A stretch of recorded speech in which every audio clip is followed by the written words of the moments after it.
नमस्कार, स्वदेश एजेंडा देख रहे हैं आप। मैं हूं आपके साथ राखी। स्वदेश एजेंडा में आज बात संसद की कार्रवाई की, विपक्ष के शोर की और सरकार के जोर की। बात मुद्दों पर तकरार की और सवाल जवाब में धार की। जी हां, ये शाश्वत सत्य है कि देश में तीसरी बार मोदी सरकार है। इंडिया गठबंधन विपक्ष में है, राहुल गांधी विपक्ष के नेता हैं और सरकार को तमाम मुद्दों पर घेर भी रहे हैं। लेकिन बावजूद इसके जनादेश को लेकर जंग हो रही है। संसद में बयानबाजी हो या सदन के बाहर, इमरजेंसी, भ्रष्टाचार, संविधान, धर्म, दलित, पिछड़े, ये सब सियासी आरोप प्रत्यारोप के हथियार बने हुए हैं। विपक्ष के सवाल तीखे हैं तो सत्ता पक्ष के जवाब में धार है। अब जहां संविधान और हिंदू धर्म के साथ ही तमाम मुद्दों को लेकर संसद में राहुल गांधी ने मोदी सरकार को घेरा, तो वहीं पीएम मोदी ने जमकर पलटवार भी किया। लोकसभा में स्पीकर के चुनाव को लेकर पीएम मोदी ने कहा, हारने के लिए कांग्रेस दलित को आगे कर देती है। इसको लेकर पीएम मोदी ने कई उदाहरण भी दिए। अब सियासत में अपने अपने हिस्से के दलित हैं और जातियों को साधते हित है। पीएम मोदी का धावा है और दलित पर दावा है। इसी मुद्दे पर चर्चा करेंगे स्वदेश एजेंडा में, लेकिन उससे पहले देखिए ये रिपोर्ट।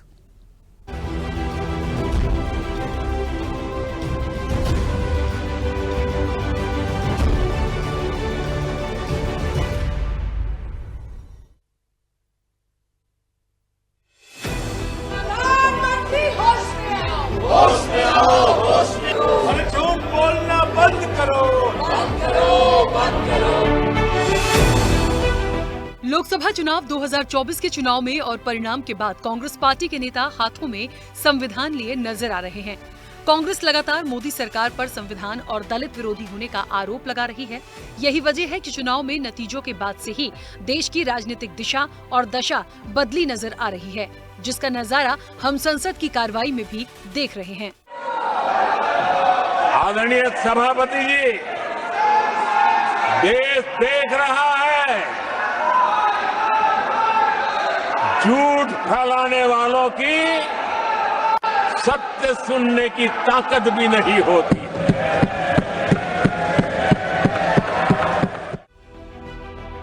सदन में संविधान और दलित के मुद्दे पर सत्ता पक्ष और विपक्ष आमने सामने है।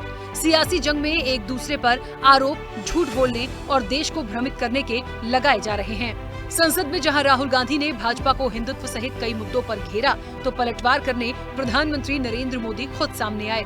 पहले लोकसभा और फिर राज्यसभा में नरेंद्र मोदी ने कांग्रेस पर जमकर निशाना साधा। कहा कि कांग्रेस पार्टी की मानसिकता ही SC, ST और OBC विरोधी है। पीएम ने कहा कि चुनाव नतीजों से दुनिया में उमंग का माहौल है, लेकिन इस बीच हमारे कांग्रेस के लोग भी खुशी में मगन हैं। लेकिन इनकी खुशी की वजह क्या है, ये समझ से परे है। प्रधानमंत्री ने कहा कि उत्साह, उमंग से खड़गे जी भी भरे नजर आ रहे थे। खड़गे जी ने उनकी पार्टी की बड़ी सेवा की है, क्योंकि ये पराजय का ठीकरा जिस पर फूटना चाहिए था, उनको उन्होंने बचा लिया और खुद दीवार बनकर खड़े हो गए। इस चुनाव नतीजों से जो कैपिटल मार्केट है उसमें तो उछाल नजर आ ही रहा है। हमारे कांग्रेस के लोग भी खुशी में मगन है। मैं समझ नहीं पाता हूं कि ये खुशी का कारण क्या है। क्या ये खुशी हार की हैट्रिक पर है, नर्वस 90 के शिकार होने पर है? क्या ये खुशी एक और असफल लॉन्च की है? मैं देख रहा था, ये उत्साह उमंग से खड़गे जी भी बड़े नजर आ रहे थे। लेकिन शायद खड़गे जी ने उनकी पार्टी की बड़ी सेवा की है, क्योंकि जो ये पराजय का ठीकरा जिन पर फूटना चाहिए था, उनको उन्होंने बचा लिया और खुद दीवार पर के खड़े हो गए। और कांग्रेस का रवैया ऐसा रहा है कि जब जब ऐसी परिस्थिति आती है तो दलित को, पिछड़े को ही ये मार झेलनी पड़ती है और वो परिवार बच निकल जाता है। इसमें भी यही नजर आ रहा है। तो वहीं पीएम मोदी के भाषण के दौरान राज्यसभा से विपक्ष वॉकआउट कर गया। मल्लिकार्जुन खड़गे ने पीएम मोदी पर सदन में झूठ बोलने का आरोप लगाया। कहा कि जो संविधान को बचाने का ढिंढोरा पीट रहे हैं, वो ही संविधान के खिलाफ है। उन्होंने डॉक्टर भीमराव अंबेडकर को लेकर भाजपा और RSS को आड़े हाथों लिया। उन्होंने कुछ गलत बातें सदन को बताई, गलत झूठ, और उनकी आदत है लोगों को भ्रमित करना और जो सत्य के जो विरोध में बात करना, ये उनकी आदत है। मैंने सिर्फ उनको इतना ही पूछा कि जब वो संविधान के बारे में बोले कि आज लोग ये संविधान के लिए बचाने के लिए डंडोरा पीट रहे हैं, ऐसी बात उन्होंने कही। तो हमने ये कहा, देखो संविधान तो आप नहीं बनाए, संविधान के आप विरोधी थे, इसीलिए मैं वो क्लैरिफाई करना चाहता हूं कि कौन संविधान के फार थे, कौन संविधान के खिलाफ थे, किसने संविधान बनाया, किसने संविधान के खिलाफ बात किया, वो मैं उनके सामने रखना चाहता था। लोकसभा में विपक्ष के नेता बनते ही राहुल गांधी आक्रामक अंदाज में नजर आए। लोकसभा में राहुल गांधी ने मोदी सरकार को कई मुद्दों पर जमकर निशाने पर लिया। सबसे ज्यादा बवाल हिंदू हिंसा वाले बयान पर मचा। खूब वार पलटवार चला। अब लोकसभा और राज्यसभा में प्रधानमंत्री ने संविधान और दलितों के मुद्दे पर विपक्ष को करारा जवाब दिया है। देखना होगा कि सत्ता पक्ष और विपक्ष में दलित और संविधान की ये जंग आगे क्या रंग लाती है। स्पेशल रिपोर्ट, स्वदेश न्यूज।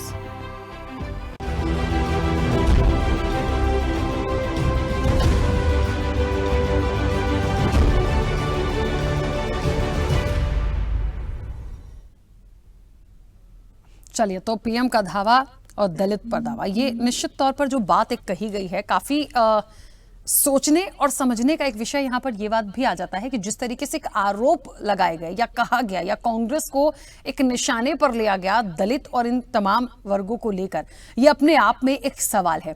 बहुत ज्यादा कुछ ना कहते हुए सीधे चर्चा पर चलते हैं। तमाम मेहमान हमारे साथ जुड़े हैं। सबसे पहले आपका परिचय करा दें। भारतीय जनता पार्टी का पक्ष रखने के लिए अमित तिवारी हमारे साथ जुड़े हैं। अमित जी, बहुत स्वागत चर्चा में जुड़ने के लिए। कांग्रेस का पक्ष रखने के लिए कार्तिकेय सिंह हमारे साथ जुड़े हैं। कार्तिकेय जी, आपका भी बहुत स्वागत है। समाजवादी पार्टी का पक्ष रखने के लिए रविंद्र प्रताप सिंह हमारे साथ जुड़े हैं। रविंद्र प्रताप जी, आपका भी बहुत स्वागत है। बीएसपी का पक्ष रखेंगे राजीव उपाध्याय। राजीव जी, आपका भी बहुत स्वागत है। राजनीतिक विश्लेषक हैं सुमन भटनागर जी। सुमन जी, आपका भी बहुत स्वागत है। वरिष्ठ पत्रकार प्रियदर्शी रंजन जी भी हमारे साथ जुड़े हैं। प्रियदर्शी रंजन जी, आपका भी बहुत स्वागत है। और स्वदेश न्यूज के managing editor RP Srivastava ji हमारे साथ जुड़े हैं। आरपी श्रीवास्तव जी, आपका भी बहुत स्वागत है। चर्चा की शुरुआत सबसे पहले राजीव जी आपसे। आवाज पहुंच रही है मेरी? राजीव जी, आवाज पहुंच रही है? आवाज आ रही है? हाँ, अभी आई आपकी आवाज। ठीक है राजीव जी, मुझे लगता है कई सारे सवाल, मतलब पीएम का दावा और दलितों पर दावा, ये दलित वाला जो फैक्टर है जो आज निकल कर आया, मतलब इलेक्शन टाइम में तो बहुत सुना था, लेकिन आज जिस तरीके से उस पर चर्चा हुई है, जिस तरीके से कांग्रेस को काउंटर किया गया, जिस तरह से बात रखी गई, गठबंधन की बात आई है, मुझे लगता है क्या कोई एक बड़ा, हमेशा इलेक्शन में देखा एक फैक्टर हमेशा काम करता आया, लेकिन जिस तरीके से आज बातों को रखा गया, उसके क्या मायने मानते हैं? देखिए राखी जी, दलितों के लिए अगर मान के चला जाए तो आज हम अमृत महोत्सव मना रहे हैं। हमारे प्रधानमंत्री जी पिछले 1 सालों से अमृत महोत्सव मना रहे हैं, और 1 सालों में या पिछले 10 सालों में, 1 साल छोड़ दीजिए, पिछले 10 साल से भारत के प्रधानमंत्री जी यही हैं, माननीय मोदी जी। और उससे भी पहले की अगर बात ले ली जाए, 70-75 साल पहले की, जब से हमको आजादी मिली, तब से और आज दलित जो 1947 और 50-51 जब हम गणतंत्र के बाद जब पहला चुनाव लेके आए थे, उसके बाद से लेकर के और आज तक दलित का उत्थान, मुझे नहीं लगता है, मैं उससे कह रहा हूँ कि किसी भी दल ने बहुत ही उससे लिया हो कि नहीं, इनके लिए हम कोई ठोस योजना लावे जिससे दलित का उत्थान हो सके। रही बात आज की, तो आज तो चुनाव न कोई जीता है न हारा है। आप लोगों ने भी कहा, सत्य है, न मोदी जी जीते हैं न विपक्ष हारा है चुनाव में। इतना मान के चलिए, अगर मोदी जी भी बहुत बैक फुट पे आए हैं तो विपक्ष भी बहुत ऊपर प्रयास करके अपना गया है। सबसे बड़ी चीज क्या है कि आने वाले 4-5 राज्यों के चुनाव इस वर्ष के लास्ट में और फर्स्ट में होने हैं, और अपने अपने दावे पेश किए जा रहे हैं। चाहे कांग्रेस पार्टी हो तो वो भी अपना दावा पेश कर रही है, और भारतीय जनता पार्टी, दोनों दावा पेश कर रही है।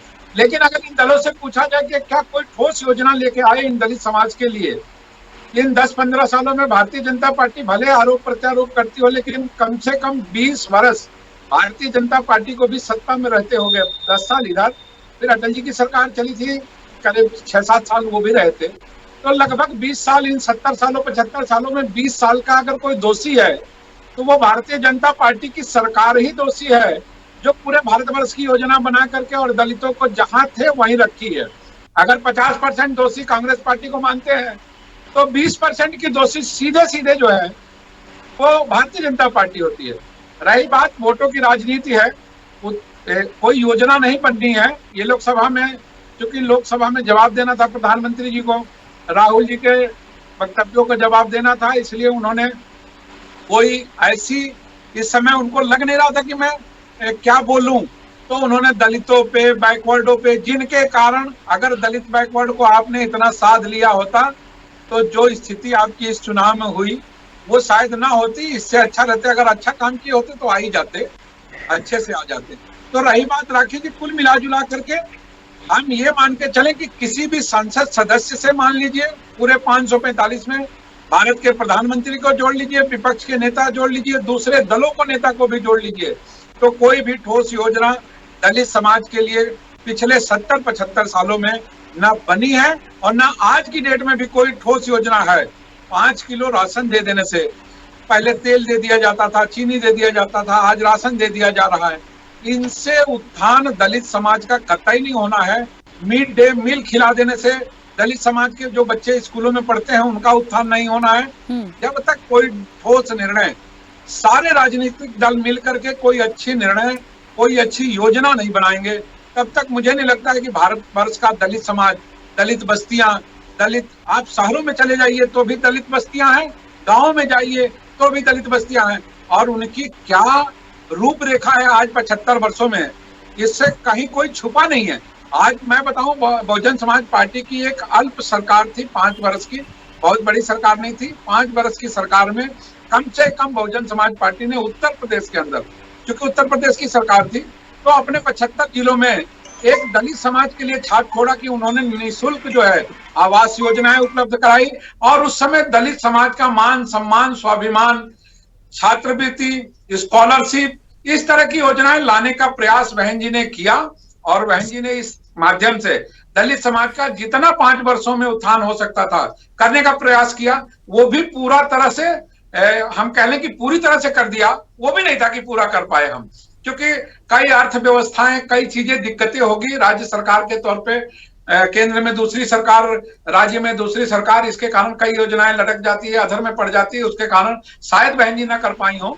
लेकिन उन्होंने प्रयास एक अच्छे मन से, अच्छे दिल से उन्होंने उत्तर प्रदेश के अंदर करने का प्रयास किया था और कुछ हद तक उसमें सफल रही थी। लेकिन अगर ये माना जाए कि केवल लोकसभा में बहस करने से, विधानसभाओं में बहस करने से कि मैं दलित का हितैषी हूँ, मैं नहीं समझता हूँ कि दलित के लिए कोई योजना है। अगर आप बहस कर रहे हैं तो योजना भी तो बताइए कि हम दलित के लिए क्या लाए। ठीक है, केवल दे देने से थोड़ी ना दलित का उत्थान होना है। चलिए राजीव जी, वापस आऊंगी आपके पास। अमित जी, आवाज पहुंच रही है?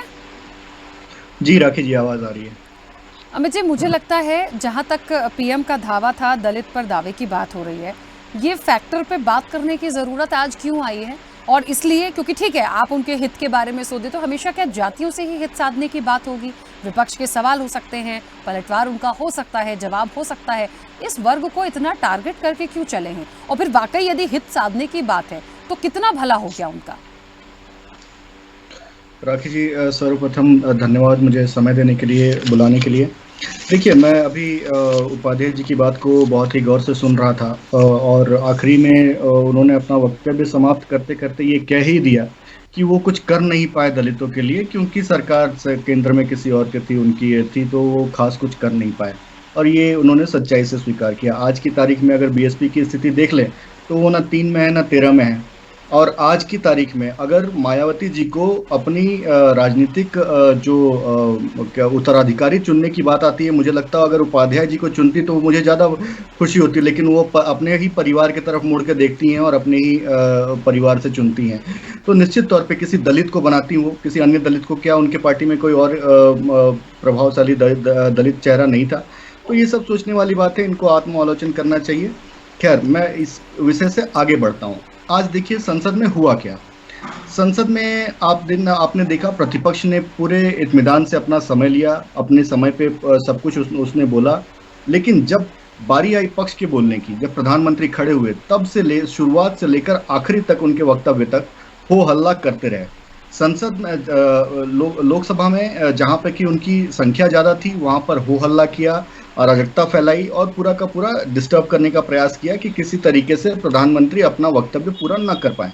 जहां पे इनकी संख्या उतनी नहीं थी वहां पे वॉकआउट कर जाते हैं। तो ये साफ दिखलाता है कि इनकी जो नीतियों में जनहित है ही नहीं, केवल और केवल कोरी राजनीति है, और अपनी खोखली राजनीति को साधने के लिए ये तमाम मुद्दे उठाते हैं। उन मुद्दों से इनका कोई सरोकार नहीं है, बस अपनी राजनीति को साधने के लिए तमाम मुद्दे उठाते हैं। वरना देखिए, राहुल गांधी जी ने मणिपुर का मुद्दा उठाया, मणिपुर के मुद्दे पर आप मणिपुर के विधानसभा में कोई भी प्रस्ताव लेकर नहीं आते। वहां के सरकार, वहां के सीएम जो कि निरंतर उस पूरे के पूरे जो घटना है उसको कंट्रोल कर रहे हैं, उस पर आगे कार्रवाई भी हो रही है। देखा होगा आपने किस तरीके से मणिपुर में जो नशे का जो कारोबार था उसको किस तरीके से उस पर अटैक किया गया, उसको खत्म किया गया, गिरफ्तारियां हुई 2500 से ज्यादा, किस तरीके से दोनों पक्षों को बुलाकर एक मंच पर बात किया गया, और अभी स्थिति सामान्य नजर आ रही है। तो वहां के विधानसभा में आपको नहीं कुछ भी करना है, आपको केंद्र की सरकार में, केंद्र के सदन में करना है। तो ये दिखलाता है कि आपको सिर्फ राजनीति करनी है। दूसरी बात, आपने कहा नीट के विषय पर, धर्मेंद्र प्रधान जी ने शुरुआती सत्र में ही कह दिया था कि हम नीट पर चर्चा करने के लिए तैयार हैं, और आपको उस विषय पर आपको उस पर करना नहीं था, आपको हंगामा खड़ा करना था। तो आपने देखा धर्मेंद्र प्रधान जी जैसे ही आए, उन्होंने पूरा का पूरा मामला सीबीआई को रेफर किया, उच्च कमेटी का गठन हो गया, एक एक्सपर्ट लेवल कमेटी गठित हुई जो कि एनटीए की कार्य प्रणाली को देखेगी और उसमें सुधार कहाँ कर किए जाएंगे उसका एक, और इन तीनों ही कमेटियों पर, इन तीनों ही कार्रवाइयों पर धर्मेंद्र प्रधान जी की सीधी नजर है। उनकी वो स्वयं उसमें एक्टिवली उसको मॉनिटर कर रहे हैं। तो किस तरीके से विपक्ष का काम, और केवल विपक्ष ने झूठ को अपना राजनीतिक हथियार बनाया है।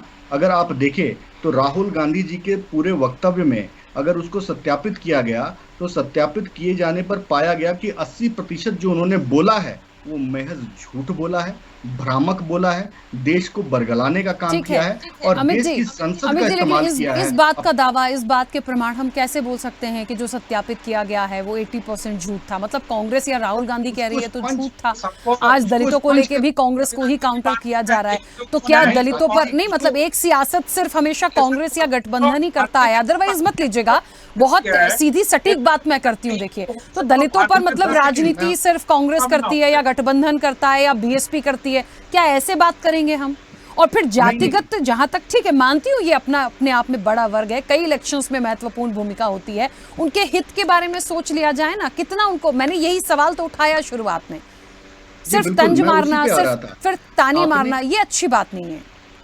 बिल्कुल, मैं उसी पे आ रहा था राखी जी। आपने कहा कि कैसे पता चलेगा, वो जब सत्यापित किया गया तो उसको स्पंज किया गया, संसद की कार्रवाई से उसको स्पंज किया गया, अर्थात ये पाया गया कि उन्होंने झूठ बोला है, असत्य बोला। दूसरी बात, मैं अब आता हूँ दलित के विषय पर।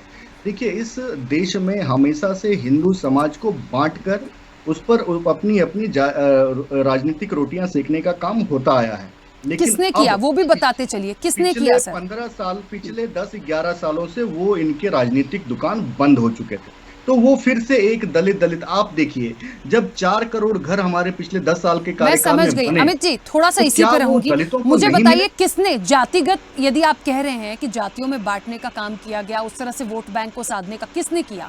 राजनीतिक दलों ने ही किया ना, सब लोगों ने मिलकर किया ना, सबको अपना वोट बैंक दिख रहा है। स्टेट वाइज स्ट्रेटेजी उठाकर देख लीजिए, उसमें सब नहीं है, उसमें हम नहीं आते हैं राखी जी। ये विपक्षी दल जो एक जातियों की पार्टियां जो बनाकर बैठे हुए हैं, ये इसमें उसकी भागीदार हैं, वो उसमें हिस्सेदारी लेते हैं। वरना आप मतलब भारतीय जनता पार्टी बिल्कुल अछूती है अमित जी से, कैसी बात कर रहे हैं आप? राखी जी, हम बात करते हैं पंक्ति में आखिरी में सबसे कौन खड़ा है उस तक अपनी सुविधाएं को, सरकार की सुविधाओं को पहुंचाने का। हम बात करते हैं अंत्योदय की बात करते हैं, और जब हम बात अंत्योदय की करते हैं तो उसमें कोई जातियां नहीं आती। जो गरीब है, जो पिछड़ा हुआ है, जिस तक जो मुख्य धारा से नहीं जुड़ पाया है, वो सभी लोग आते हैं। ठीक है, इसमें आप बताइए। 1 मिनट, मेरे बहुत सारे सवाल है सर, वो क्या, मुझे जो चीज गलत लगती है ना, उस पर फिर मैं क्या कंटिन्यूसली बोल जाती हूँ, तो मुझे अभी रुकना पड़ेगा क्योंकि कई सारे मेहमान हैं, उनकी प्रतिक्रिया आ जाए, नहीं तो आप और मैं ही बहस करते रह जाएंगे। ठीक है कार्तिकेय जी, ठीक है, सवाल तीखे हो सकते हैं, अच्छी बात है, लेकिन पूरा का पूरा ठीकरा कांग्रेस पर फोड़ दिया है पीएम मोदी ने। कुछ दिन पहले भी फोड़ रहे थे, आज भी फूट गया है। राखी जी, आपका सबसे पहले तो बहुत बहुत धन्यवाद। मुझे उम्मीद है कि मेरी आवाज जा रही होगी। हाँ। देखिए, नरेंद्र पिछले 10 सालों में ठीकरा नेहरू जी के ऊपर बोलते थे और आलम ये आ गया कि इसके अलावा ये इनकी जबान से कुछ निकलता नहीं। इनके टेलीप्रॉम्प्टर पे लिखने वाले, इनके भाषण लिखने वाले लोग भी शायद इनको भाई घिसा पिटा टेप रिकॉर्डर दे रहे हैं और ये उसी बात को रिपीट कर रहे हैं। जिस हिम्मत के साथ लोकसभा राज्यसभा में अपनी सरकार के काम गिना रहे हैं, अगर यही उन्होंने चुनावी रैलियों में किया है तो मुझे लगता है भारतीय जनता पार्टी की जो कार्यकर्ताओं ने मेहनत करी होती तो शायद थोड़ी बहुत सफलता मिल जाती है। लेकिन वो तो धर्म के आधार पर उस समय बांट रहे थे, हिंदू मुसलमान कर रहे थे। मुझे लगता है वो उस फितूर से जो आरएसएस से इनको दिमाग में फीड किया जाता है उससे बाहर नहीं निकल पा रहे। अब राखी 2-3 मैं बातें रखना चाहूंगा आज के लोकसभा और राज्यसभा के भाषण के ऊपर। इन्होंने संविधान की बड़ी बड़ी बातें कही। बाबा साहेब भीमराव अम्बेडकर साहब के बारे में पूरी चुनावी रैलियों में नरेंद्र मोदी जी ने कब बोला? जब इनके सांसद कह रहे थे लगातार कि हमको 400 सीटें दी, चाहे वो उनके राजस्थान का सांसद हो, चाहे वो कर्नाटक का हो, चाहे यूपी के, लगातार बोल रहे थे कि हमें 400 सीटें दीजिए, हम संविधान बदलेंगे। किस भारतीय जनता पार्टी के नेता ने या इवन प्रधानमंत्री ने आकर कभी बोला मंच की रैलियों से कि हमारे जो सांसद है वो गलत बोल रहे हैं, मैं संविधान को हाथ भी नहीं लगा सकता हूँ? ये सच्चाई क्यों रोकी गई? क्यों जब एक दलित बेटी के साथ बलात्कार होता है, हादसा जैसी घटना होती है, प्रधानमंत्री चुप हो जाते हैं? मैं कांग्रेस पार्टी के बारे में पूछ रहे थे। संविधान बनता है, अनुच्छेद 17 को लागू किया जाता है, अनटचेबिलिटी को हटाया जाता है, प्रिवेंशन ऑफ एट्रोसिटीज एक्ट बनाया जाता है, एससी एसटी के जो रिजर्वेशन था, चाहे वो जेएनयू में हो, चाहे आईआईटीज में हो, चाहे आईएम से हो, उससे उनकी कोशिश करी जाती है कि उनको मूलभूत सुविधाओं में और धीरे हमारी उनकी हिस्सेदारी बढ़े। इसी का परिणाम है कि इस चुनाव में भी जो इंडिया गठबंधन था, राहुल गांधी जी खासकर, परिणय ने साफ साफ कहा कि हम चाहते हैं इतनी जनसंख्या उसकी इसके हिसाब से हिस्सेदारी हो। वो कब हो सकती है? जब आप सेंसस कराएंगे। जो सेंसस होना था 2024 का आधा साल बीत चुका है, उसके बारे में ये नरेंद्र मोदी जी कुछ नहीं बोल रहे। कोई भी भारतीय जनता पार्टी का कार्यकर्ता या नेता इनसे पूछ भी नहीं रहा है किस बात की आप करेंगे। अरे आप लोग वो हैं, आप बताइए ना, 80 करोड़ लोगों में कितने दलित लोग हैं? मतलब आप समझिए कि 10 सालों में हालात कहां से कहां लेकर गए। ये दलितों की स्पेसिफिक बात कर रहे हैं। अभी ये बता रहे हैं हमने, अरे जातिगत सबसे बड़ी बात तो ये करते हैं। पहले देश के प्रधानमंत्री होंगे जिन्होंने लोकसभा के पटल पर खड़े होकर के कहा था कि मेरे ओबीसी मंत्री, पहले प्रधानमंत्री को जिन्होंने हैदराबाद की रैली में बोला था कि आप मुझे वोट दीजिए, मैं आपका दलित सीएम बना देता हूं। राकेश जी, इस देश को समझना चाहिए, किसी दलित के मुख्यमंत्री बनने से, किसी दलित के प्रधानमंत्री बनने से चीजें नहीं बदलती हैं। आपको पूरे तबके के बारे में सोचना पड़ेगा, उनकी मूलभूत सुविधाओं के बारे में सोचना पड़ेगा। और ये तभी हो सकता है जब कास्ट सेंसस हो, पता हो कि किसको कितने जीवन में परिवर्तन आया है। वरना प्रधानमंत्री जी टेप रिकॉर्डर की तरह चालू हो जाएंगे, कुछ नहीं बोलेंगे। जब अग्निवीर की समस्या आती है उसमें बहुत से दलित परिवार होंगे, किसी समाज के लोग होंगे, जनरल समाज के लोग होंगे, मुस्लिम होंगे, ईसाई होंगे, तो उसी दर्द को झेलते हैं। वही किसान, चाहे वो दलित के रूप में अगर आप उस जाति के रूप में देखते हैं, चाहे ओबीसी हो, चाहे जनरल हो, इसी तरीके की घटनाओं की मतलब सामना करना पड़ता है। आज इन्होंने महिलाओं के बारे में बात करा, जो भी हमेशा राजनीति के मूड में और हमेशा इलेक्शन के मूड में रहते हैं। उन्होंने बोला कि मैंने कुछ दिनों पहले देखा एक वीडियो आया है जिसमें मैंने देखा कि बंगाल की महिला को पीटा जा रहा है। इन्हीं प्रधानमंत्री जी के सामने मणिपुर का भी वीडियो आया होगा। प्रधानमंत्री जी अभी लगभग 1.25 साल हो रहा है, उसके बाद भी ये कह रहे हैं कि मणिपुर में हम कोशिश कर रहे हैं घटना। अरे आप देश के प्रधानमंत्री हो, आपके पास फोर्सेस है, आपके पास सेंट्रल एजेंसीज थी, आप 1.25 साल किसी छोटे राज्य की हिंसा की घटनाओं को रोक नहीं पाते हो। और आज चुनाव के बाद राज्यसभा में आकर के बोल रहे हो कि जी 11,000 FIR हो गए, 500 ये हो गए। आप ये क्यों नहीं बताते हो? आपने क्यों नहीं गिना दिया कि भाई आपने कितने लोगों को रोजगार दे दिया है, कितने दलित परिवारों के बारे में आपने क्या क्या सुविधाएं दे दी, क्या क्या अच्छा कर दिया। ये राखी जी जिन्होंने लोकतंत्र का सरेआम पिछले 10 सालों में मजाक बनाया, जिन्होंने कहा गठबंधन की सरकारों का मजाक बनाया, आज उसी गठबंधन की सरकार में है और इनको समझ में नहीं आ रहा कि जिस 400 का नारा आपने दिया था उसकी आपकी हवा निकाल दी गई है। आप बैसाखी भी लोगों के साथ चल रहे हो, इसी गठबंधन का मजाक बनाते थे। ये आज हटा दे गठबंधन को, बन जाए प्रधानमंत्री, नहीं बन पाएंगे। चलिए कार्तिकेय जी, ठीक है, मैं बीच में रोक रही हूँ, वापस आती हूँ। रविंद्र जी आवाज पहुंच रही है? जी मैम आ रही। रविंद्र जी, मुझे लगता है बहुत उम्मीद होती है सत्र के दौरान बहुत सारे मुद्दों पे बात होने की बात होती है, लेकिन आज जो चीज़ें समझ में आ रही हैं, मैं ये नहीं कह रही हूँ कि ये एक मुद्दा नहीं है या उस वर्ग पे बात नहीं होनी चाहिए, तमाम चीज़ें होनी चाहिए, लेकिन ये कौन सा फैक्टर हुआ कि आप एक ही जगह पे जाके पूरा ठीकरा फोड़ देंगे? और फिर जहाँ तक अभी अमित जी भी कह रहे थे कि जातियों में बांटने की राजनीति हुई है, सबने अपनी अपनी जगह की है, तो वो तो की है सबने, और फिर की है तो आप उसको, आप जिसको लेकर आ रहे हैं उसको निभाइए। तो आपको जहां आपका फायदा दिख रहा है या आपको दिख रहा है कि आपकी बात बन जाएगी, आप उसके साथ चले गए, फिर उसको छोड़ दिया, फिर आप किसी और के साथ चल दिए। तो मतलब ये कैसी राजनीति है? और ऐसे में किसी का भला नहीं है, किसी वर्ग का भला नहीं है, और इसीलिए शायद दलित वर्ग की जहां तक बात हो रही है तो कहां कुछ हो पाया। राखी जी, भारत में अगर समुदाय के रूप में देखा जाए तो सबसे बड़ा समुदाय दलित वर्ग है और जातियों को अन्यथा पेश किया जाता है। हमारे सारे धर्म ग्रंथों में जातियां उद्धृत हैं, हमारे संविधान में जातियां उद्धृत हैं और भारतीय जनता पार्टी जैसी पार्टी जो जातियों के खिलाफ, मौका पार्टी और परिवार के खिलाफ बोलती है, उसके पास जातियों के सारे प्रकोष्ठ मौजूद हैं। अब जो सबसे बड़ा जातीय समुदाय है दलित, उसके उत्थान के बारे में चिंतन आज से तो हो नहीं रहा है। चिंतन गुरु गोरखनाथ जी ने भी किया था, कबीर दास जी ने भी किया था, माता सावित्रीबाई फुले जी ने भी किया था, बाबा साहब ने भी किया था, मान्यवर कांसीराम जी ने भी किया था। समाजवादी पार्टी लगातार करती रही है। कांग्रेस ने भी अच्छा स्थान दिया, रिजर्वेशन कांग्रेस ने दिया। पहला जो रिजर्वेशन आया वो शेड्यूल कास्ट के लिए आया। ये हम दलित समुदाय के लिए काम करें, इसमें इनको परेशानी क्या है?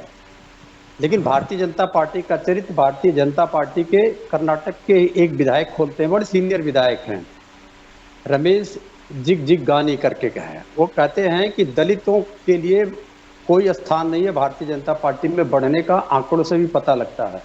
आरएसएस के 5 प्रमुख, एक भी दलित नहीं। भारतीय जनसंघ के 14 प्रमुख, एक भी दलित नहीं। बीजेपी में 11 प्रमुख, एक दलित, 1 साल के लिए, उसको भी तमाम केसों में फंसा के जेल भेजने का षड्यंत्र किया। तो दलित विरोधी चेहरा है इनका। फिर जब मंडल कमीशन लागू होता है तो ये विरोध करते हैं। आरएसएस भी विरोध करता है, भारतीय जनता पार्टी भी विरोध करती है। दलितों के लिए शिक्षा और रोजगार 2 प्रमुख चीजें हैं, ये दोनों इन्होंने हरण कर लिया। शिक्षा प्राइवेटाइजेशन कर दिया, दलित नहीं पढ़ सकते हैं। रोजगार में आउटसोर्सिंग कर दिया, दलित को नौकरी नहीं मिल सकती है। शिक्षा, उच्च शिक्षा में पूरी तरीके से आरएसएस को दे दिया, सारे वीसी उनके, सारे असिस्टेंट प्रोफेसर उनके। और 2 उदाहरण सामने है। एक बिटिया है, मैं ना भूल गया, दिल्ली में, उसको इन लोगों ने, ऋचा सिंह शायद नाम है, उसको निकाल दिया 11-12 साल नौकरी करने के बाद में निकाल भूल जाता है। दूसरा प्रोफेसर लक्ष्मण यादव, उन्होंने 14 साल नौकरी किया, इन्होंने दलित होने के नाते उसको निकाल के बाहर कर दिया। तो दलित विरोधी पार्टी है ये, और दलित विरोधी ही नहीं, हिंदू विरोधी भी पार्टी है। इसका चरित्र भारत के विरोधी है। इसने संविधान का विरोध करते हुए एक ऐसा शब्द कहा था कि ये इनके मुखपत्र में निकला था कि भारत के संविधान में सबसे खराब बात यह है कि इसमें कुछ भी भारतीय नहीं है। रविंद्र जी, तो मुझे बात समझ नहीं आ रही। चलिए, मैं सारी बातों को मान रही हूँ, बट मुझे इस चर्चा में आज एक बहुत अजीब बात लग रही है, जो मैं आऊंगी उस पॉइंट पे मुझे लगता है विश्लेषक बहुत अच्छा उस पर बोल पाएंगे। यही बात तो हो रही है। आप कह रहे हैं दलित विरोधी ये हैं, इन्होंने कभी नहीं सोचा, इन्होंने बुरा किया। वहां से मोदी जी ने भी तो यही प्रहार कर दिया ना कांग्रेस पर। ठीक है, उन्होंने प्रहार किया, लेकिन ठीक है, आप सब विपक्षी गठबंधन का हिस्सा हैं, तो मुझे लगता है बात आप लोगों पे भी आई। यही बात तो हो रही है कि जब इलेक्शन राष्ट्रपति उपराष्ट्रपति के हो तब आप लोग को दिक्कत हो गई, स्पीकर के मसले पर आप लोगों को दिक्कत हो गई, उन्होंने भी बहुत सारी चीजें बोल दी। तो ऐसे में कौन हित में सोच रहा है, मुझे तो ये समझ नहीं आ रहा। इसी पर तो चर्चा कर रहे हैं हम। अगर हित में सोचते तो कहीं ना कहीं दिखाई पड़ता। हमारी पार्टियों में, कांग्रेस में, हमारे वहाँ कुछ पदों पे दलित जाते हुए दिखाई पड़ते हैं। जब हमारी सरकारें आती हैं तो जितने भी शीर्ष संस्थाएं हैं उसमें दलित जाते हुए दिखाई पड़ते हैं। इनके वहाँ क्यों नहीं दिखाई पड़ते? ठीक है, चलिए मैं बीच में रुकूंगी, वापस आती हूँ। कई सारे मेहमान हैं, क्योंकि जल्दी से छोटी छोटी सी प्रतिक्रिया पहले आ जाए। सुमन जी, आवाज पहुंच रही है मेरी? हाँ जी, आ रही है। सुमन जी, मैं तो एक लाइन में सवाल करूंगी, कौन है इनका हितैषी? मतलब मुझे तो कभी कभी ये शब्द बोलने में थोड़ा बहुत अजीब भी लगता है, क्योंकि मैं इन सब चीज़ों पे बहुत ज़्यादा देखिए विश्वास नहीं करती। दलित बोलें, हम कुछ और बोलें, लेकिन ये बात सच है कि एक फैक्टर तो है, एक वर्ग तो है जो अपने आप में महत्वपूर्ण भूमिका निभाता है। मुझे लगता है बाबा साहब भीमराव अम्बेडकर की मैं बात करूं तो तब से वो चीज़ें जो चली आ रही हैं, जो बोला गया, जो एक समान अधिकार की बात की गई, इस वर्ग के अपने लिए बहुत सारे प्लेटफॉर्म तैयार किए गए कि हम करेंगे, उस पर सिर्फ सियासत ही हुई है, हुआ कुछ भी नहीं। देखो, जो सियासी दल हैं, अगर आप काफ़ी देर से देखो तो दलित को उन्होंने एक वोट बैंक माना हुआ है। चाहे कांग्रेस हो, चाहे भाजपा हो, चाहे और दल हो, उनके हितों के जहाँ तक बात आती है, मुझे नहीं लगता कि बहुत ज़्यादा उनके लिए, ठीक है आरक्षण उनको मिला है, सारी बातें हुई हैं, लेकिन गंभीरता से उनके मामलों को कभी नहीं उठाया गया। अगर आप कल का लोकसभा का सदन का वो भी देखें, आप डिबेट देखें एक बार, तो वहाँ भी इस मुद्दे को काफ़ी तेज़ी से उठाया गया। अपने प्रधानमंत्री जी ने भी उठाया इस मामले को, उसके बाद ऑपोजिशन ने इस बात को उठाया। हमारे जो कांग्रेस के प्रतिपक्ष के नेता थे राहुल गांधी, उन्होंने भी इस बात पे बातचीत की। हालांकि उन्होंने नीट का मुद्दा, मणिपुर का और अग्निवीर का मुद्दा, अयोध्या कॉरिडोर, दुनिया भर की और बातें भी कही, लेकिन उनका भी जो ज़्यादा ध्यान था वो दलित वोटों पर था। और आपको पता है कि इस चुनाव में दलित वोटों की बड़ी भूमिका रही है। मैं हरियाणा से बिलोंग करता हूँ। हरियाणा में इस बार दलित वोट बैंक बीजेपी से खिसका है थोड़ा सा, और इसकी चिंता उन्होंने, और इन चिंता को देखते हुए आपने देखा होगा कि हरियाणा में नायब सैनी को ओबीसी से आते हैं, वो ओबीसी श्रेणी से, उनको मुख्यमंत्री बनाया गया है। और 2 दिन पहले अभी अमित शाह जी पंचकुला आए थे, एक बड़ी मीटिंग की, वहाँ उन्होंने ये भी घोषणा कर दी कि अगले 5 साल के लिए नायब सैनी मुख्यमंत्री होंगे अगर हमने बहुमत प्राप्त किया। तो ये तो वोट बैंक चलता रहता है, क्योंकि कोई ओबीसी को खींचता है, कोई दलित को खींचता है, कोई ब्राह्मणों को खींचता है, कोई इस तरह से राजपूतों को खींचता है। ये तो सारी जातीय समीकरण है, जिसको जो सूट करता है वो उसके हिसाब से काम करता रहता है, मुझे लग रहा है। ठीक है, चलिए प्रियदर्शी रंजन जी, आपकी क्या राय है? मुझे लगता है कि दलित राजनीति जो है अपने गोल्डन एरा में प्रवेश कर रहा है। पॉलिटिकली जिस तरीके से दलितों का उभार हुआ है, वो पॉलिटिकल हायरार्की में सवर्ण, पिछड़ा, अति पिछड़ा के साथ मजबूती के साथ खड़े हुए हैं। यही कारण है कि आज कोई भी पार्टी हो दलित राजनीति को इग्नोर नहीं कर पा रही। सड़क से लेकर के सदन तक दलितों की चर्चाएं हो रही हैं, और सभी दल, खास करके 2 बड़े राष्ट्रीय दल, दलितों की रहनुमाई का अपना अपना दावा पेश कर रहे हैं। लेकिन इस बीच एक विडंबना है, दलित राजनीति अपने गोल्डन एरा में तो प्रवेश कर रही है, लेकिन दलितों के पास कोई अपना नेशनल लीडर नहीं है। क्षेत्रीय छत्रप भी कमोबेश समाप्त हो चुके हैं, और बहन मायावती जी के नेपथ्य में जाने के बाद उत्तर प्रदेश जैसे राज्य में दलित नेतृत्व संकट में है। यही कारण है कि ये दोनों दल, कांग्रेस और भारतीय जनता पार्टी, दलित राजनीति को लेकर के रस्साकसी कर रहे हैं। क्योंकि देश भर में 17% दलितों की आबादी है, बड़ी आबादी है। आप पाएंगे कि कांग्रेस ने राष्ट्रीय अध्यक्ष के तौर पर दलित नेता को चुना है। भारतीय जनता पार्टी ने भी रामनाथ कोविंद जी को राष्ट्रपति बनाकर के एक मैसेज देने का प्रयास किया था। आज भी कई बड़ी जो योजनाएं हैं प्रधानमंत्री नरेंद्र मोदी की, वो दलितों पर केंद्रित है। चाहे वो अंत्योदय योजना हो, उज्ज्वला योजना हो, या राशन देने की बात हो, दलितों के बीच में नरेंद्र मोदी जाना चाहते हैं। और यही कोशिश कांग्रेस की ओर से भी हो रही है कि दलितों का जो शेयर है उसमें हमारी भी सेंधमारी हो। यही वजह है, बड़ी वजह है कि दोनों दल भिड़ रहे हैं, और ये सदन में भी दिखा है। आज और कल दोनों दिनों में जिस तरीके से दलित और संविधान शब्द का उभार हुआ, उस पर चर्चा हुई। और एक चीज और इस बीच में कहना चाहूंगा कि दलित और संविधान ये दोनों परस्पर जुड़े हुए हैं। दलितों का जो भावना है संविधान के साथ बहुत ही मजबूती के साथ जुड़ा हुआ है, और व्यवहारिक तौर पर भी जुड़ा हुआ है। दलित वर्ग यह मान करके चलता है कि संविधान उनके पूर्वधा द्वारा लिखा गया है, और कुछ लोग उसको खत्म करना चाहते हैं। दलित व्यवहारिक तौर पर यह मानता है कि यही वो संविधान है जिसकी वजह से समाज में उनको इज्जत मिली है, प्रतिष्ठा मिली है, छुआछूत समाप्त हुआ है, समाज में बराबरी का हक मिला है, आरक्षण मिला है। इसीलिए दलित संविधान के मसले पर भी संवेदनशील है, और दलित अपने जो योजनाएं हैं उसको लेकर के भी संवेदनशील है। कांग्रेस और भाजपा दोनों को दलित अपने बराबर तराजू पर आज तौल रही है। लेकिन उनके साथ संकट यही है दलितों के साथ कि उनका कोई नेता नहीं है, कोई क्षेत्रीय छत्रप नहीं है। अलग अलग राज्यों के साथ अलग अलग पार्टियों के साथ उनका जुड़ाव है। उत्तर प्रदेश में देखा गया कि लोकसभा चुनाव के दौरान 60% वोट बहन मायावती जी को गया और 40% वोट तकरीबन इधर उधर। ठीक है, प्रियदर्शी जी वापस आती हूँ। आरपी श्रीवास्तव जी, देखिए मुझे ऐसा लगता है अभी एक बात अमित जी की तरफ से निकली थी, जातियों में बांट दिया और उस राजनीति करी, सियासत करी, तो किसने शुरू करी, कहाँ से शुरू हुई और कब तक चली आ रही? तो चली आ रही, कोई नई बात तो है नहीं। लेकिन आज जिस तरीके से दलितों पर बात हो रही है और प्रहार कांग्रेस को लेकर काउंटर करके किया जा रहा है, विपक्ष के सवाल जरूर तीखे हो सकते हैं, लेकिन ये कहाँ तक जायज़ है? मतलब यदि ये जिताना चाहते हैं या पीएम मोदी या भारतीय जनता पार्टी जिताना चाहती है कि हम दलितों के लिए हमने किया, इन लोगों ने नहीं किया, इनकी तरफ से तमाम चीज़ें आई हैं, तो वाकई में क्या उतना डेवलपमेंट हो गया? सरकार कितना काम आपने कर लिया?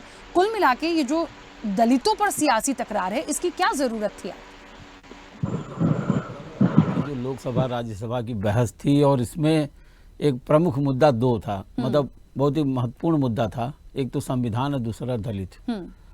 बात यह नहीं है, अभी जब चुनाव हुए लोकसभा के और खास करके उत्तर प्रदेश में, जहाँ एक शब्द है सोशल इंजीनियरिंग, जिसको मायावती जी ने भी प्रयोग किया, अन्य दलों ने भी प्रयोग किया, भारतीय जनता पार्टी ने भी प्रयोग किया, कांग्रेस ने भी प्रयोग किया। जब जिसको लगा सहूलियत उस हिसाब से प्रयोग किया। एक बात से सामने आती है कि एक जातीय राजनीति, अभी आपने देखा होगा कि अखिलेश यादव अपना एक फार्मूला पीडीए लेके चल रहे हैं, इसमें दलित मतलब यह है कि पिछड़ा वर्ग, दलित और भी अन्य जो भी हैं अल्पसंख्यक या कहिए कि आदिवासी, जो भी तरह तरह से हम लोग देखते हैं कि प्रवक्ता अपने ढंग से जो है उसको कहते हैं। सवाल ये उठता है कि जो परिणाम आए, एक जब मामला है कि 400 पार का मामला है, तो एक जो है विपक्ष ने एक नई तैयारी कर ली कि 400 में संविधान बदल जाएगा, और संविधान बदलने के बाद तो फिर सबसे ज़्यादा इसका असर किसके ऊपर पड़ेगा? आप देखिए, आज़ादी के बाद से राखी जी हमेशा ये प्रयास रहा है कि दलित समुदाय ये मानता है कि संविधान उनके लिए है, क्योंकि उसके माध्यम से उनको जो भी सुविधाएं मिली, या बाबा साहब भीमराव अंबेडकर के ने जिस तरह से संविधान का ये किया, जिसमें आरक्षण था, समानता की बात हुई, तमाम चीज़ें आई, तो उनको लगता है कि अगर संविधान से छेड़छाड़ होगा तो निश्चित रूप से एक समुदाय का सबसे ज़्यादा नुकसान होगा, वो दलित समुदाय का होगा। और ये बात जो है राजनीति में एक नया मोड़ ला चुकी है। आप देखिए, संसद में चाहे प्रधानमंत्री जी बोल रहे हों या विपक्ष के नेता बोल रहे हों, हमें लगा कि सबका एक जो है ध्यान इधर है कि आने वाले 4-5 राज्यों में जो चुनाव होने वाला है, उसमें इस आबादी की एक बहुत बड़ी भूमिका है। चाहे उत्तर प्रदेश हो, चाहे बिहार हो, या आप समझिए महाराष्ट्र हो, या भी हरियाणा हो, इन सारी जगहों पर देखिए एक जो है महत्वपूर्ण एक आबादी है जो वोट करती है। अब सवाल है कि कभी दलित समुदाय का वोट बैंक कांग्रेस के साथ रहता था, धीरे धीरे खिसक गया। खिसका क्यों? अब इसका जो है कारण तो कांग्रेस ही बता सकती है, लेकिन फिलहाल उत्तर प्रदेश में जो मूवमेंट चला, जिसमें बहन मायावती जी वहाँ की सीएम बनी और एक ताकत के रूप में निकल के सामने आए, उभर के आए। लेकिन इस चुनाव में क्या हुआ? संविधान ने के मसले पर एक तरह से बिखरा हुआ, और शायद एक इंटैक्ट वोट बैंक जो बहन मायावती के पास था वो भी बिखरा। जो गठबंधन के साथ गया, उनको लगा कि ये संविधान की रक्षा कर सकते हैं, या कुछ वोट बैंक जो भारतीय जनता पार्टी के लिए गया, जो योजनाएं हमारे अमित जी गिना रहे थे उसके माध्यम से गया, जिसमें 5 किलो राशन है, अन्य चीज़ें हैं, जो लोगों को सुविधा, उज्ज्वला योजना है, अंत्योदय की बात हो रही है, उसके तहत गया। लेकिन अब सवाल ये उठता है कि सारे मुद्दे अलग हैं। आप संसद में देखिए, जो महत्वपूर्ण मुद्दे उस पर कोई बात नहीं हो रही है। हमेशा हिंदुत्व, धर्म, जाति, संविधान, इन पर पूरा का पूरा मामला टिका। ऐसा हमें लगा कि संसद में बजाय संसदीय स्तर की बहस नहीं हो रही, बल्कि चुनावी एक तरह से चुनाव का जो है रिहर्सल हो रहा है कि अगले चुनाव में क्या होना है। तो ये सारी बातों को जब आप वार करेंगे तो पलटवार होगा ही होगा। अगर नेता प्रतिपक्ष ने जो है भारतीय जनता पार्टी पर प्रहार किया है, तो उसका जवाब प्रधानमंत्री जी मोदी जी ने भी दिया तरीके से। सवाल ये उठता है कि आने वाले समय में अब राजनीति किस करवट बैठेगी, ये देखना होगा। आरक्षण एक मुद्दा है, आरक्षण बराबर जो है 80 का बरकरार है, उसमें कहीं कोई छेड़छाड़ नहीं है। लेकिन लगता है कि अगर कोई पार्टी भारी संख्या में आती है, 3/4 बहुमत उनको मिल जाता है, तो हो सकता है संविधान में बदल दें। आप बहन जी के नारे, मान्यवर काशीराम के नारे को देखिए, उनका जो सोशल इंजीनियरिंग देखिए, उन्होंने बड़ी अच्छी तरीके से जो है इस समुदाय को आगे लेके सामने आया और जो है राजनीति की मुख्य धारा में लाने का प्रयास किया। लेकिन बाद में चल करके वो कितने मुख्य धारा में आए, इसका खामियाजा वो पार्टी भी भुगत रही है। तो ये सब सारी बातें हैं जिसको लेकर के आज संसद में दमदारी से इन सब बातों को ही रखा जा रहा है। नीट भूल गए, बाकी मुद्दे भूल गए, बेरोजगारी, महंगाई जो प्रमुख मुद्दा, उस पर कोई चर्चा नहीं हो रही है। सारा समय संसद का सिर्फ इन्हीं बातों पर जाया हो रहा है और शायद हमको लगता है इस वजह से ये मुद्दा आज बहुत ही काफ़ी गर्म है। बिल्कुल ठीक है, अमित जी अपनी बात रखिएगा। जी राखी जी, मैंने सभी की बात सुनी और देखिए 2-3 चीजें बहुत महत्वपूर्ण निकल कर आई। चर्चा में दलित की बहुत लोगों ने बातें की, लेकिन देखिए जब भारतीय जनता पार्टी ने किसी दलित या किसी पिछड़े या किसी जनजातीय समाज से किसी को राष्ट्रपति बनाता है तो उसका विरोध करने के लिए यही लोग सामने खड़े होते हैं और उसको रबर स्टाम्प और ना जाने क्या क्या गालियां देने का काम करते हैं। ये पूरा का पूरा विपक्ष ही करता है। अगर आपके लिए दलित प्रेम इतना ही है तो आप सहयोग कीजिए, उसके लिए आप प्रत्याशी भी अपना खड़ा करते हैं, उसको वो हार जाए ऐसी रणनीति भी आप बनाते हैं। तो आपकी मंशा इसी से जाहिर हो जाती है कि आप दलितों के लिए कितना प्यार रखते हैं। आप देखिए कर्नाटक की मैं बात करूंगा। कर्नाटक में एक दलित बेटी की दिन दहाड़े कॉलेज परिसर में चाकू गोदकर हत्या की जाती है। कर्नाटक की सरकार उस हत्यारे को बचाती है ये कहते केवल इसलिए क्योंकि वो जो हत्यारा रहता है वो किसी एक विशेष वर्ग से रहता है। उसको बचाने के लिए दलित बेटी के इंसाफ को भी ताक पे चढ़ा दिया जाता है और वो दलित बेटी का जो पिता है वो तो कांग्रेस का ही नेता था और शायद पार्षद भी था। दूसरी बात, आप देखिए किस तरीके से दलितों के हक के मारकर कर्नाटक में जो अन्य जातियों को, अन्य धर्मों को उनमें आरक्षण दिया जा रहा है। अमित जी, मैं मानती हूँ, मैंने इसीलिए शुरुआत में एक बात बोली थी, मैं फिर एक बार रिपीट करूंगी कि किसने उनके हित के बारे में सोचा। अभी आप जो कह रहे हैं, जो कर्नाटक का एग्जाम्पल आप दे रहे हैं, क्या भारतीय जनता पार्टी की सरकार के दौरान कभी किसी दलित के साथ अन्याय नहीं हुआ? ये भी तो बताइए। तो फिर बात वही आ गई। राखी जी, भारतीय जनता पार्टी देश के सभी नागरिकों के लिए संवेदनशील है और अगर कहीं पे कोई अत्याचार होता है तो उसके लिए कार्रवाई भी आप उतनी ही त्वरित गति से होते हुए देखेंगी। अगर किसी कहीं पे भी कुछ भी घटना घटती है तो उस पर कार्रवाई तुरंत होता है। मुख्यमंत्री वहां के तुरंत संज्ञान लेते हैं, प्रधानमंत्री तुरंत संज्ञान लेते हैं। अमित जी, कि नियम कानून इतने बनाए गए हैं तो क्यों उस वर्ग को दबा और कुचला सा महसूस कराया जाता है हर बार? वो इंसान नहीं है, उसके अधिकार नहीं है, उन्हीं के साथ शोषण क्यों, उन्हीं के साथ अत्याचार क्यों? हमें तो ये भी देखना पड़ेगा, कुछ ऐसा होना कि उनको ही क्यों टारगेट करना, क्यों दलितों को टारगेट करना। इस दिशा में थोड़ा सा सोच लिया जाए, काम कर लिया जाए तो बहुत अच्छा ही नहीं हो जाएगा? निश्चित तौर पे आपने जो बात कहा उससे मैं 100% सहमत हूँ और जो पिछला हमारा कार्यकाल रहा है आपने उसी दिशा में काम होते हुए देखा भी होगा। किस तरीके से दलितों को घर दिए गए, किस तरह दलित मैं नहीं कहूँगा, किस तरीके से जो पीछे रह गए थे, जो मुख्य धारा से अपने आप को नहीं जोड़ पाए थे, उन्हें घर दिया गया, उन तक जल पहुंचाया गया, उनको गैस कनेक्शन दिया गया, उन तक किस तरीके से राशन पहुंचाई गई। तो जो सुविधाएं लेने के लिए जो गरीब है, जो पिछड़ा है, वो दर दर के ठोकरे खाता था, नेताओं के पैर पकड़ता था, आज उनके पास स्वयं सरकार पहुंच रही है और उनको ये सारी सुविधाएं दे रही है। आप सोचिए, जिनको घर मिला होगा, कभी क्या उनको पहले घर नहीं मिल सकता था? मिल सकता था, लेकिन पिछली जो पार्टियां रही वो सिर्फ अपने जेब भरने में, अपने परिवारों के हित साधने में, अपनी राजनीति साधने में ही व्यस्त रही।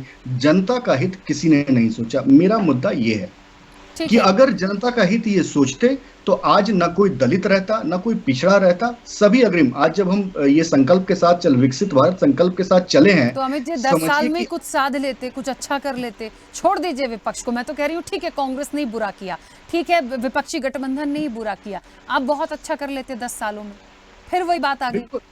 नहीं, बिल्कुल आपने बहुत सही कहा राखी जी, हमने अच्छा किया, लेकिन आपने जब झूठ को अपना हथियार, आपका मतलब विपक्ष ने जब झूठ को अपना हथियार बनाया तो उसके लिए आपको उसके झूठ को आप सच से ही तो काटेंगे ना। झूठ का तोड़ क्या हो सकता है? सच हो सकता है। मुझे नहीं लगता कि सच्चाई का कोई तोड़ हो सकता है।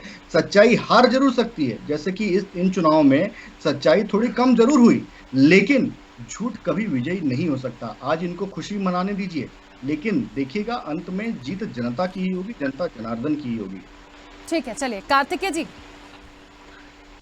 जी कार्तिकेय जी, मुझे ऐसा लग रहा है, हाँ ठीक है, चलिए बोलिए पहले आप। नहीं, मैं 2-3 चीजें कहना चाहूंगा, बस एक छोटी सी कहानी सुना देता हूँ कि कई बार क्या होता है कि जैसे कोई बच्चा स्कूल में अगर किसी एग्जाम में फेल हो जाता है, तो घर वाले, माँ बाप, परिवार वाले पूछते हैं कि तू फेल क्यों हो गया, तो बच्चा अपने को छोड़ के देखो पड़ोसी का बच्चा भी फेल हो गया, मेरे क्लास में 20 बच्चे फेल हो गए, उसकी क्लास में 30 बच्चे फेल हो गए। तो ये भारतीय जनता देश के प्रधानमंत्री कर रहे हैं। अभी इन्होंने बड़ा अच्छा राष्ट्रपति, नकल के लिए भी अकल की जरूरत होती है। इन्होंने सर, वही नकल होनी ही एग्जाम्पल नहीं चुना चाहिए तो अकल की जरूरत क्यों पड़ेगी? प्रधानमंत्री। मतलब ये क्या बात है? आप कह रहे हैं नकल के लिए अकल की जरूरत पड़े, खुद ही एक्सेप्ट करने मतलब नकल कराना बहुत अच्छी बात है क्या? अमित जी क्यों? नहीं, मतलब नहीं, मैंने कहा ना सर, मैं बोलूंगी तो हमारी बहस होने लगेगी, प्लीज। नकल के लिए भी अकल की जरूरत होती है। जो एग्जाम्पल प्रधानमंत्री जी ने मंदबुद्धि बालक के लिए दिया था संसद में, वही चीज ठीक से भी नहीं बोल पा रहे हैं। भारतीय जनता पार्टी के जितने मंदबुद्धि लोग हैं, पूरी भारतीय जनता पार्टी, उनके दिल में क्या होता है, उनके जबान पे आ जाता है, उसी का परिणाम है। शब्दों का चयन तो अपना कीजिए कार्तिकेय जी, कम से कम शब्दों का चयन तो अपना कीजिए, कुछ तो अपना दिखाइए। बोल लेता हूँ, फिर आप अपनी बातों को बोलेगा। अभी इन्होंने राखी जी बोला कि जो विपक्ष है, खासकर कांग्रेस पार्टी, वो राष्ट्रपति महोदया का सम्मान नहीं करती और उन्होंने उनके खिलाफ कैंडिडेट खड़ा कर दिया। अरे भैया, चाहे राष्ट्रपति का चुनाव हो, चाहे प्रधानमंत्री का चुनाव हो, चाहे विधायक, सांसद, किसी का भी चुनाव हो, हर पार्टी, हर व्यक्ति स्वतंत्र है सामने से चुनाव लड़ने के लिए। और ये तो एक प्रथा है कि उसमें चुनाव लड़ते, उसमें बेइज्जती और असम्मान क्या होता है मैं बता देता हूँ। संसद का मतलब होता है लोकसभा, राज्यसभा, राष्ट्रपति, लेकिन नए संसद सदन में उद्घाटन कौन करता है? हमारे जो महामहिम बन गए आजकल प्रधानमंत्री जी करते हैं। राम मंदिर को उद्घाटन में हम कभी नहीं देखते कि भाई हेड ऑफ स्टेट क्यों करना चाहिए था ना, हमने तो राम मंदिर में कहीं नहीं देखा द्रौपदी मुर्मू जी को। ये होता है कि अब कितना सम्मान, इसलिए मैंने शुरुआत में कहा कि राष्ट्रपति के पद पर बिठा देना और एक वर्ग विशेष की चिंता करना, उनके बारे में सोचना, उनको सम्मान की निगाह से देखना, ये इसमें अंतर है। इन्हीं के मध्य प्रदेश के भाजपा के नेता ने दलित लड़के के ऊपर, मैं शब्द को नहीं मुझे बोलना पड़ रहा है, पेशाब करी थी ऊना में। इन्हीं की गुजरात में इतने 20-25 सालों से सरकार है, उनको बांध के पीटा जाता है, सड़कों पे घसीटा जाता है, देश के राष्ट्रपति को राजस्थान के मंदिर में प्रवेश नहीं मिलता। ये सब कुछ इन्हीं के समय में हो रहा है। मैं इसीलिए कह रहा हूँ कि अभी इन्होंने बड़ा अच्छा बोला कि हमने घर बनवा दिए, ये बनवा दिए। आपको 2014 खासकर 2019 के अगर आप तुलना करेंगे 2% वोट शेयर कम हुआ है, आपका ध्यान रखिए। तो 240 है ना, उसका शून्य अगर बाएं पे आ गया, 24 सीटों पे आ गया। अगर आप इसी तरीके की चीजों को समझेंगे, इसीलिए राहुल गांधी जी बार बार इसलिए कह रहे हैं कि आप कह रहे हो हमने ये इसको दे दिया, उसको मिला नहीं मिला, या तो उसका ऑडिट हो सकता है या तो सेंसस हो सकता है। तो जब आप कास्ट सेंसस करो, उससे घबराना क्या? आप तो सेंसस करने को तैयार नहीं हो। इसको क्या सुविधाएं मिली? जवाब देना चाहूंगा 10 सेकंड के लिए। तो पे सरकारी आंकड़े हो रहे हैं क्या? 10 सेकंड का मोहलत दीजिएगा। अमित जी 1 मिनट। देश की लोकसभा में एक महिला ने बोला था कि मुझसे सांसद महोदय की तरफ से 30,000 रुपए मांगे गए, या उस तरीके से घर दिया जा रहा है जब बंगाल में एक औरत कहती कि मेरी फोटो खींच के लगा दी गई और मैं 500 रुपए का किराया दे रही हूँ, तो उसका कुछ तो ऑडिट होगा ना। जिनके ऊपर चलिए कार्तिकेय जी 1 मिनट। अमित जी 10 सेकंड मतलब 10 सेकंड सर, क्योंकि कई सारे मेहमान हैं और समय बहुत तेजी से बढ़ रहा है। बिल्कुल बिल्कुल राखी जी, देखिए इन्होंने बात की, इन्होंने ये नहीं बताया कि किस तरीके से इनके नेता हाथरस की बात करते हैं, लेकिन उसी तरीके से बंगाल में एक महिला को घसीटा जाता है नग्न करके, केवल इसलिए क्योंकि वो बीजेपी की कार्यकर्ता है। एक जगह शरिया लॉ के हिसाब से एक जोड़े को मारा जाता है और वहां पर उनके जो विपक्षी गठबंधन के नेता है कि वो संसद वाला सीन क्रिएट कर रहे हैं कि एक ने सवाल उठाए तो पलटवार में प्रहार आ गया। वही चीज यहाँ भी हो रही है। यहाँ हितों की बात हो रही है, यहाँ दलितों की बात हो रही है, वाकई उनका हितैषी कौन रहा है। और आज जो बात हो रही है कि सिर्फ कांग्रेस को कोस देना कहाँ तक जायज़ है, हम उन तमाम चर्चाओं पर हैं। लेकिन वो आप लोग वार पलटवार करके सिर्फ ऐसी चर्चा हो जाएगी, वो एक कंक्लूजन जो निकलना है वो नहीं आएगा। अमित जी नहीं, बिल्कुल देखिए, जो भी चर्चा है कम से कम तथ्यों पर तो होनी चाहिए ना राखी जी। बिना मतलब का अनर्गल बोलना और झूठ बोलना कहाँ तक सही है?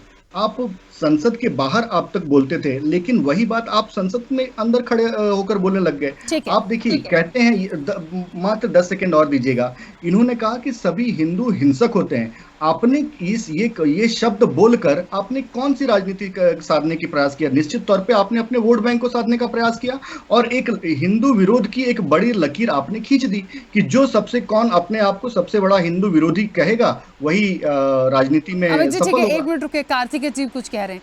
कार्तिकेय जी बस आपको भी 10 सेकंड, इसके बाद नहीं समय दे पाऊंगी सर। जो भारतीय जनता पार्टी ऊपर से नीचे तक मंद बुद्धियों से भरी हुई है, देश का 10-12 साल का बच्चा भी राहुल जी की लोकसभा की स्पीच देख लेगा, बड़ा स्पष्ट रूप से कह देगा कि भारतीय जनता पार्टी और आरएसएस के बारे में बोला गया। राहुल गांधी जी की बात आप ही समझ सकते हैं, देश की जनता तो नहीं समझ सकती। भी है, हिंदू राखी जी, हिंदू आरपी सिंह साहब भी बैठे हैं, राजीव साहब सब बैठे हुए हैं, कोई आहत नहीं हुए, लेकिन भारतीय जनता पार्टी आहत हो गई। अग्निवीर से लेके किसान के लेके मणिपुर, तमाम मुद्दे 10 साल में उठे, प्रधानमंत्री जी कभी अपनी कुर्सी से नहीं उठे, लेकिन कल उठ गए बिना बात के, क्योंकि शफूओं की आदत है। ये अभी भी हिंदू मुस्लिम से बाज नहीं आ रहे, बड़ा स्पष्ट रूप से बोला गया था, इसीलिए आहत हुए हैं भारतीय जनता पार्टी के लोग कि इनका जो सांप्रदायिक और ध्रुवीकरण की राजनीति थी उसको देश ने नकार दिया है। दो राजनीति की जीत हुई है, इस देश के भाईचारे की जीत हुई है और लोकतंत्र की जीत हुई है चुनाव के माध्यम से। लेकिन भारतीय जनता पार्टी को किसी न किसी तरह हिंदू मुसलमान साफ साफ रूप से स्पष्ट किया गया, लेकिन इनके तमाम नेता प्रेस कॉन्फ्रेंस कर देंगे। अश्विनी वैष्णव जी जिन्होंने रेलवे हादसे को कभी प्रेस कॉन्फ्रेंस नहीं करी, लेकिन बिना बात के प्रेस कॉन्फ्रेंस। कार्तिकेय जी बीच में रोक रही हूँ, रविंद्र जी बिल्कुल कोई सवाल नहीं लूंगी, बहुत जल्दी से अपनी बात रखिएगा प्लीज। देखिए, दलितों की जो स्थिति है संसद में दिए गए एक बयान से बनाते हैं। 2023 में एक बयान दिया गया भारत सरकार द्वारा कि 2018 से 2022 के बीच में 1.9 लाख मामले दलित उत्पीड़न के दर्ज हुए। इनमें से लगभग 50,000 मामले, 49,613 मामले उत्तर प्रदेश में दर्ज हुए, जिसमें 45% का उछाल था। और उत्तर प्रदेश में 2015 से 2000 तक दलित महिलाओं के साथ जो बलात्कार हुए उसमें 47% का उछाल था। जाहिर करती है कि जो इनकी सरकार भी है दलितों के विरुद्ध हो रहे अपराधों के साथ नहीं खड़ी हो रही है। धन्यवाद। ठीक है, राजीव जी। राकेश जी, देखिए दलितों के बारे में आप चर्चा करने आई थी और एक दूसरे के दलित ढूंढ रहे हम लोग। भारतीय जनता पार्टी कहती है बंगाल में हमारा दलित कार्यकर्ता था, हम कहते हैं कि उत्तर प्रदेश में हमारा दलित कार्यकर्ता था। इसी में उलझ के रह गए और इसी उलझन में ही पिछले 75 सालों में दलित समाज का कहीं कोई उत्थान किसी गांव, नगर, कस्बे में नहीं हो पाया है। और आने वाले समय में यही सोच हम सब सारे दलों की बनी रहेगी। तो लगभग मुझे लग रहा है कि अगले 100 वर्षों तक ये स्थिति यथा स्थिति बनी रहेगी, जिस स्थिति में पिछले 75 सालों में हम लोग आके खड़े हुए हैं। अमित जी की बातों से थोड़ा सा मेरे को ये लग रहा था कि अमित जी बार बार जो है झूठ विपक्ष को कहने का प्रयास कर रहे थे। अरे पहला जुमला आपका ही था ना कि 15 लाख रुपया किसको दे दिए। उज्ज्वला योजना में क्या किया आप? सिलेंडर जो शहरों में राकेश जी अन्यथा न लीजिएगा, भारतीय जनता पार्टी बड़ी ही योजनाबद्ध तरीके की पार्टी है। शहरों के अंदर से सिलेंडर हटाए गए थे, बड़े बड़े मेट्रो शहरों से गैस के सिलेंडर, क्योंकि गैस की पाइपलाइनें आ रही थी तो इन्होंने उज्ज्वला योजना बनाई और उस सिलेंडरों को ले जाकर के गांव के गरीबों को दे दिया और उसी दिन उसको 400 से बढ़ा के 1000 कर दिया। और वो 1000 रुपया में सिलेंडर जो है गांव के भूसे के गांव हमारा जानवर के लिए भूसा रखा जाता है, कम से कम झूठ मत बोलिए। उज्ज्वला वाले सिलेंडर रखे गए हैं क्योंकि आप क्षमता देख लीजिए, या तो आप उज्ज्वला योजना में सिलेंडर दिए थे तो मान्यवर आप 12 सिलेंडर फ्री में देते उन गरीबों को कि पूरे साल 12 सिलेंडर जलाइए। मैं समझ रही हूँ, लेकिन उसमें दलित फैक्टर कहाँ आ गया सर? वो एक तो एक अलग बात होगी ना। अगर ये कह रहे हैं अमित जी की मैंने दलितों को दिया है, तो दलितों को आपने एक तरफ से सिलेंडर दिया और दूसरी तरफ से उस गैस सिलेंडर को 1200 में कर दिया, तो कहाँ दलितों का उत्थान आपने किया? देखिए राकेश जी, सच्चाई ये है कि दलित के बारे में कोई नहीं सोच रहा है आज की डेट में, और जब तक इस पे गहना मंथन नहीं होगा, केवल जी ने सोचा है और वो भी अपने भतीजे के लिए सोचा है। देखिए आप फिर अमित जी, फिर वही बात आ गई। अब मतलब बीएसपी ने बोला तो मायावती जी को टारगेट कर लीजिए, उधर आपने जो किया होगा उसकी बात नहीं करना। फिर मैंने कहा ना वो सदन वाली चीजों को दोहरा रहे हैं इस चर्चा में। एजेंडा में मुझे लग रहा है एक सत्र चल रहा है, एक ने बोला तो मुझे पलटवार करना है। हितैषी कौन है पता नहीं। ठीक है, सुमन जी कुछ कहना चाह रहे हैं। राजीव जी, क्योंकि प्लीज छोटी छोटी सी प्रतिक्रिया आ जाए, समय हो गया है। सुमन जी बोलिए, जल्दी से अपनी बात रखिए। राखी जी, मेरा यहाँ पर सभी पॉलिटिकल पार्टीज के प्रवक्ता बैठे हुए हैं। एक मेरा सवाल है इनसे, 75 साल हो गए हैं, आज भी शहरों गांवों में वाल्मीकि बस्तियां अलग हैं, रविदास की बस्तियां अलग हैं। ये क्या अलग थलग कर रखा है? 75 साल में भी एकजुट नहीं हो पाए, उनको साथ नहीं ला पाए। अगर उनको साथ नहीं ला पाए आप, तो उनके कल्याण की बातें क्या कर रहे हैं? आज आपने देखा होगा उत्तर प्रदेश में मायावती हाशिए पर आ गई है, एक भी सीट उनको नहीं मिली वहाँ पर। इनको सोचना होगा कि जो अलग अलग बांट के आपने रखा हो समाजना। मैं हरियाणा से आता हूँ, कहीं आप देख लो गाँव में, शहरों में अलग बस्ती है, वाल्मीकि बस्ती अलग, रविदास बस्ती अलग, बाकी लोगों की बस्ती अलग। ये बड़ा गंभीर सवाल है, इस पर सभी पॉलिटिकल पार्टीज को सोचना चाहिए। तो सर उस पर नहीं सोच पाएंगे ना, क्योंकि उस दिशा में काम करने की जरूरत नहीं है। ऊपरी तौर पर जितना चमकाई जा सकती है राजनीति उतनी चमकती है, उस इलेक्शन में जितना हो सकता है होता है। बाद में उस धरातल पर वहां तक उस डेप्थ में जाके यदि काम जब करेंगे तब तो उनका कुछ एक अच्छा डेवलपमेंट देखेंगे ना। जब जाएंगे नहीं वहां तक तो कैसे होगा? ये तो सबसे बड़ा सवाल है। ये तो शुरुआती चर्चा में मैंने कहा था, उनका हितैषी कौन, उनके लिए कितना हुआ, किसने किया, कितना सोचा, वही सवाल जस का तस बना हुआ है। प्रियदर्शी जी, देखिए, कद्दू कटेगा तो सब में बटेगा। दलित राजनीति एक कद्दू है और उसको काटने की कोशिश हो रही है। भारतीय जनता पार्टी हो, कांग्रेस हो, बसपा हो, सपा हो, बिहार की राजनीतिक पार्टियां हो, सभी दलित राजनीति में वोट बैंक की मिसनमारी करने की कोशिश कर रही है। वरना जिस तरीके से 75 सालों में अन्य समाज के अन्य वर्गों का उत्थान हुआ, दलितों का उतना उत्थान नहीं हुआ। और आज भी दलितों को लॉलीपॉप थमाने की कोशिश हर पार्टियों की ओर से होती है। उनको मेन एक्सट्रीम पॉलिटिक्स में लाने की कोशिश नहीं हो रही है, कवायद नहीं हो रही है। हालांकि दलित नेता लोग, दलित लोग अपनी हिस्सेदारी को बढ़ाना चाहते हैं, अपनी हिस्सेदारी को मांग रहे हैं, मुखर हो रहे हैं। और मुझे लगता है कि दलितों का सबसे अच्छा दौर चल रहा है और आ रहा है। और दलितों के लिए सबसे अच्छा होगा तो सभी पार्टियों से अपने लिए रिपोर्ट कार्ड जारी करवाएं और कहें कि उनके लिए, दलितों के लिए क्या क्या किया जा रहा है। ठीक है, चलिए मैं बीच में रुकूंगी, समय की सीमा है। आरपी श्रीवास्तव जी, बहुत जल्दी से अपनी संक्षिप्त प्रतिक्रिया। देखिए क्या है, राजनीति एक बहुत बड़ी आबादी है देश में, 22% आबादी है दलित समुदाय की। तो निश्चित रूप से जो भी राजनीतिक दल हैं इन पर उनका फोकस जरूर रहेगा।